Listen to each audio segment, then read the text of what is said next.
من بعد الاخر، مش من الاخر، من بعد الاخر، الريدمي 14 سي من حيث الفئه السعريه في الفئه الاقتصاديه موبايل بدون منافس. وتعالى اعرفك ليه.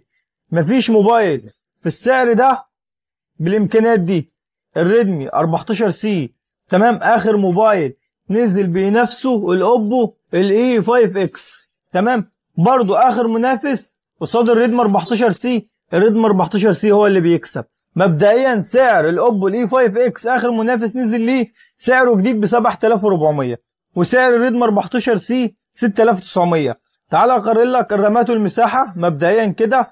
هنا الريدمي 14 سي رامات 8 ومساحه 256، الاي 5 اكس رامات 4 مساحه 128. تعال نعمل مقارنه الكاميرات. الكاميرا في الريدمي 14 سي 50 ميجا بكسل واماميه 13 ميجا بكسل. تعال اعمل لك المقارنه في الموبايل الثاني.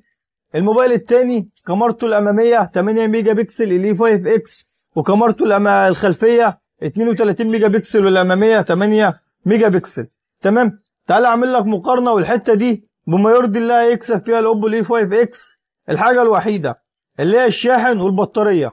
البطاريه تاتي معنا في الريدمي 14 سي 5160، وتاتي معنا في الاوبو الاي 5 اكس 6000 امبير تمام.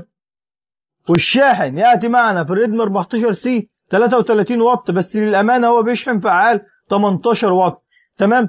الثاني بياتي معنا الاي 5 اكس بشاحن 45 واط وهو برضه فعال 45 واط.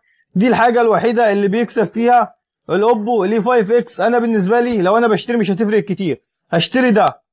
فرق 45 واط من 18 واط ممكن عادي، مش حوار يعني. وممكن برضه بطاريه 6000 امبير من 5160 امبير برضه بتاخد وقت. انا شايل اس 25 الترا بطاريته 5000 امبير عادي ما فيهاش حاجه تمام. نعمله بقى مقارنه المعالج. المعالج هنا وحش، معالج محترم جدا جي 81 الترا.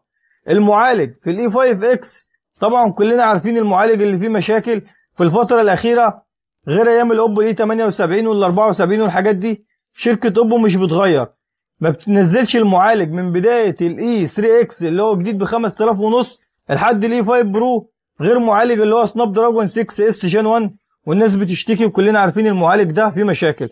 برضه الاي 5 اكس المعالج بتاعه سناب دراجون 6 اس جين 1، وهنا المعالج بتاعه جي 81 الترا، حاجه محترمه جدا تمام. كده انا قلت لك كل حاجه بينهم. انت لو هتشتري ايه؟ انا لو هشتري ال 14 سي، وبالنسبه لي هو اللي بيكسب في المقارنه تمام. انت بقى يا ريت تكتب لي ايه الافضل بالنسبه لك في كومنت، واهم حاجه صل على النبي.